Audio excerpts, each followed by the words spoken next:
जय श्री कृष्णा। तो आज के इस वीडियो में हम लोग जो कि भगवत गीता के बारे में है, तो भगवत गीता के जो चैप्टर 3 है कर्म योगा, उसके हम लोग 12वें श्लोक के बारे में पढ़ रहे हैं। तो श्लोक इस प्रकार है, इसमें भगवान कहना चाहते हैं कि जो हम लोग यज्ञ करते हैं, यज्ञ से हमें जो प्राप्त होता है वो भगवान हमें जो इच्छित वरदान देते हैं उसका हमें सदुपयोग करना चाहिए।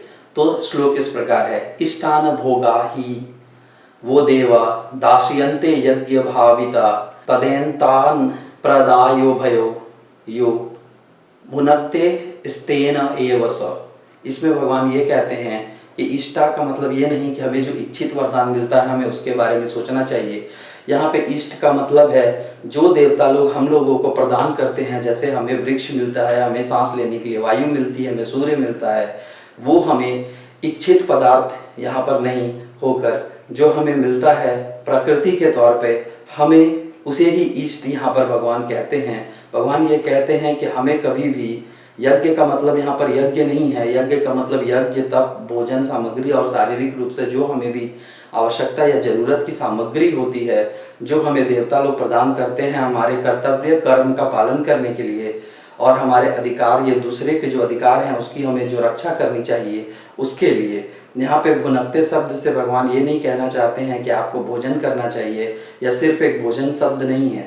यहाँ पे भुनकते शब्द जो है वो हमें रोटी कपड़ा और मकान के बारे में ज्ञान प्रदान करता है, और हमें जो शारीरिक रूप से जो हमें क्षमता प्राप्त हुई है, इस इंद्रियों के जरिए जो हमें क्षमता प्राप्त की है, उससे हमें मोह बंधन नहीं होना चाहिए।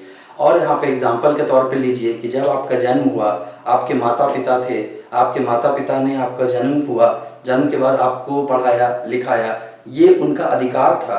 वैसे ही देवताओं का अधिकार है कि वे हमें कर्तव्य पालन के लिए सामग्री प्रदान करें। भाई बंधु थे, पेड़ पौधे थे, सब ने हमें भोजन दिया, भाई बंधुओं ने से हमें प्रेम मिला। ऐसे ही देवता भी हमें से प्रेम करते हैं और हमारी रक्षा करते हैं। और हमारे को अगर ये सोचे कि हमारा जो शरीर है, जो मन है, मस्तिष्क है, उसमें हमारा कोई संबंध नहीं है, मतलब हम और हमारा शरीर, हमारा मन और हमारी आत्मा, ये सब अलग अलग चीज़ हैं। और हमें सिर्फ ये सोचना चाहिए कि हमारा इस सृष्टि में जन्म सिर्फ लोगों को देने के लिए हुआ है, ना कि सिर्फ जमा करने के लिए, कि हम खाली सामग्री जमा करते चले जाएं और बस उसी का बोझ और कर्म के जो बंधन होते हैं, जो बॉन्ड होते हैं, उससे आपको दूर भागना है। आपको किसी बंधन में नहीं बनना है कि मैंने अगर किसी की सहायता की है तो इन रिटर्न मुझे भी कोई सहायता मिले। ऐसी बात आपको नहीं सोचनी है, आपको निष्काम भाव से कर्म करना है। और भगवान चाहते हैं कि आप हमेशा ही ये बात याद रखें कि आपका जन्म सिर्फ और सिर्फ किसी के अधिकारों की रक्षा करने के लिए हुआ है, अपना कर्तव्य करने के लिए हुआ है। तो इस वीडियो में हम लोगों ने सीखा कि भगवान कहते हैं कि यहाँ पर हम लोगों का काम है कि हम लोग यज्ञ के द्वारा भगवान देवताओं को सिद्ध करें, और सिद्ध देवता लोग हमें ही अधिकार, जो हमारे अधिकार हैं वो हमें प्रदान करें, और जिससे हम अपने कर्तव्यों का निर्वाह कर सके, जैसे कि हमारे शारीरिक रोटी कपड़ा और मकान।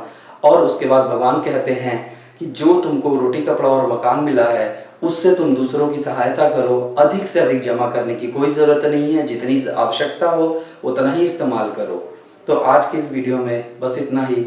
धन्यवाद। राधे राधे। जय श्री कृष्ण।